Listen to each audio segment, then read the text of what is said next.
Dans la vidéo d'aujourd'hui, je te propose de répéter après moi 10 phrases que tu dois absolument connaître pour ton prochain voyage en France. Le but de cette vidéo est de t'aider à pratiquer ta prononciation et à apprendre du vocabulaire qui te sera utile en France pour pouvoir avoir des conversations au restaurant, dans les magasins, à l'hôtel ou même dans la rue. Je te conseille vraiment de pratiquer ces phrases pour rendre ton séjour en France le plus agréable possible. Alors n'oublie pas d'activer les sous-titres si tu en as besoin et c'est parti! Salut, moi c'est Aurélie, mais tu peux m'appeler Lily et j'enseigne le français sur cette chaîne Palaf Academy pour t'aider à voyager ou à vivre en France en toute tranquillité. Lorsque l'on voyage dans un pays étranger, il y a certaines phrases que l'on doit absolument connaître. Alors voici mon top 10 des phrases à connaître en français. Excusez-moi, est-ce que vous pouvez m'aider s'il vous plaît? Un peu plus vite. Excusez-moi, est-ce que vous pouvez m'aider s'il vous plaît? À ton tour de répéter.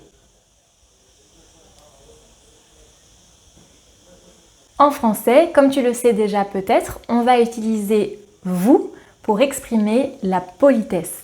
La différence entre l'anglais et le français, c'est que lorsque l'on s'adresse à quelqu'un, on va utiliser la forme « you », que ce soit dans un contexte formel ou informel.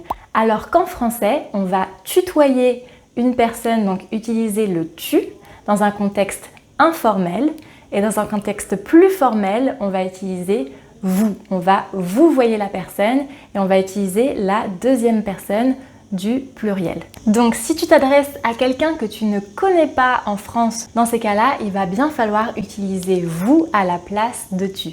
Voici la deuxième phrase. Excusez-moi, je n'ai pas bien compris. Est-ce que vous pouvez répéter s'il vous plaît? Excusez-moi, je n'ai pas bien compris. Est-ce que vous pouvez répéter, s'il vous plaît? À toi de jouer.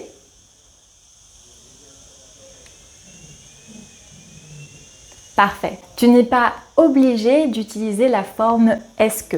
Tu peux tout simplement demander « vous pouvez répéter, s'il vous plaît ?» Vous pouvez répéter, s'il vous plaît? Troisième phrase utile, « je cherche ». Je cherche. Par exemple, « excusez-moi, je cherche les toilettes, s'il vous plaît. Vous savez où ils se trouvent? » Excusez-moi, je cherche les toilettes, s'il vous plaît. Vous savez où ils se trouvent? À toi de répéter.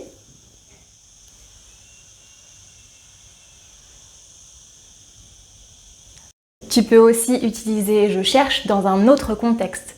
Par exemple, « excusez-moi, je cherche un taxi, s'il vous plaît. » Maintenant, du vocabulaire utile si tu vas voyager en France. Par exemple, un aller simple ou un aller-retour. Donc tu peux demander un ticket, un aller simple ou un ticket aller-retour. Par exemple, j'aimerais un ticket aller-retour pour Paris, s'il vous plaît. Ou j'aimerais un aller-retour pour Paris. J'aimerais un aller-retour pour Paris, s'il vous plaît. J'aimerais un aller-retour pour Paris, s'il vous plaît. À toi de jouer. Parfait. Maintenant, tu viens d'arriver dans ton hôtel à Paris et tu vas donc dire « Bonjour, j'ai une réservation au nom de Monsieur Martin », par exemple. « Bonjour, j'ai une réservation au nom de… » et ensuite ton nom de famille. « Bonjour, j'ai une réservation au nom de… » Parfait. On passe au restaurant où tu vas demander, par exemple, une table pour deux, s'il vous plaît. Une table pour deux, s'il vous plaît. À toi de jouer. Ensuite, tu vas dire « je vais prendre ». Je vais prendre un café, par exemple. Je vais prendre un café, s'il vous plaît. Je vais prendre un café, s'il vous plaît. À toi de jouer. Parfait. Vient le moment de payer. Tu peux dire « je vais vous régler par carte ». Par exemple, « je vais vous régler par carte ». Ou on retire la première partie Et on dit simplement par carte, s'il vous plaît.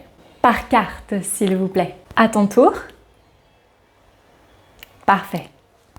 Maintenant, très utile quand tu voyages en France et que tu veux savoir le prix de quelque chose, tu vas demander combien est-ce que ça coûte? Combien est-ce que ça coûte? Mais on peut aussi le raccourcir à ça coûte combien? Excusez-moi, ça coûte combien s'il vous plaît?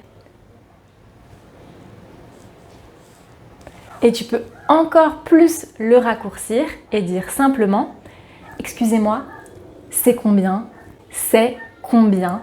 Et enfin, si on te propose quelque chose et que tu n'en veux pas, n'oublie pas de dire non merci. Non merci. Ou encore, tu peux dire c'est bon merci. C'est bon merci. À toi de répéter. Parfait. Je te conseille donc de pratiquer ces phrases avant ton prochain voyage en France. Dis-moi dans les commentaires si tu prévois d'aller en France prochainement et dans quelle ville. N'oublie pas de t'abonner à la chaîne si ce n'est pas encore déjà fait et tu peux accéder à une leçon gratuite en cliquant sur le lien qui se trouve dans la description.